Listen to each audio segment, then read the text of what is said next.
Following a busy year in 2023 for African elections, with major polls in Nigeria, Congo, and Zimbabwe, the year ahead is shaping up to be even busier for African voters, half of whom are set to go to the ballot box in 2024.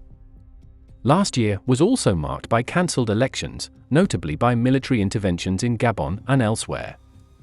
There was some good news in Liberia, which successfully managed a peaceful transition of power following free and fair elections in late 2023. This year, some 21 African countries will hold a plethora of national and local elections, as well as various constitutional referenda. The Indian Ocean archipelago of Comoros will kick off a busy election year in mid-January, with a vote that is unlikely to change the authoritarian path of the restive island nation. This trend will be replicated in other authoritarian countries, including Rwanda, South Sudan, and Algeria. Effective sham elections are also overdue in military-run states in the Central Sahel, like Mali, Burkina Faso, and Chad, as well as in more stable Mauritania.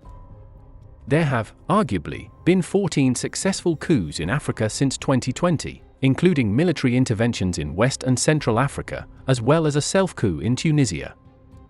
In late 2023, there were also reported mutinies or insurrections in Guinea-Bissau, Burundi, South Sudan, Sierra Leone, Madagascar, Republic of Congo, and Burkina Faso.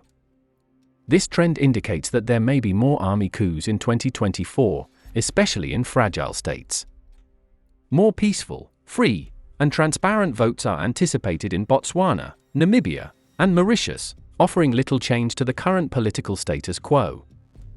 The highest risk of election-related unrest should be expected in countries with high food prices like Ghana, Tunisia, and Mozambique, as well as those with heavily contested polls such as Senegal and South Africa.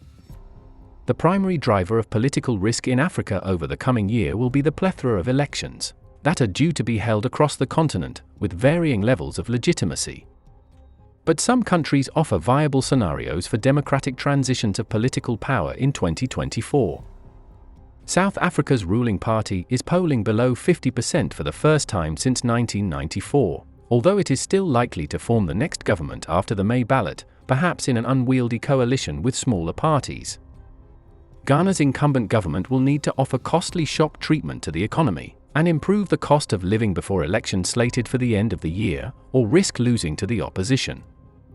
In February, Senegal's ruling coalition remains the favorite to win heavily contested elections, even while some popular opposition leaders struggle to get on the ballot. Out of the 21 African countries going to the polls in 2024, only a handful offer a real democratic choice to voters, which conversely stabilizes policy and contract risks for investors.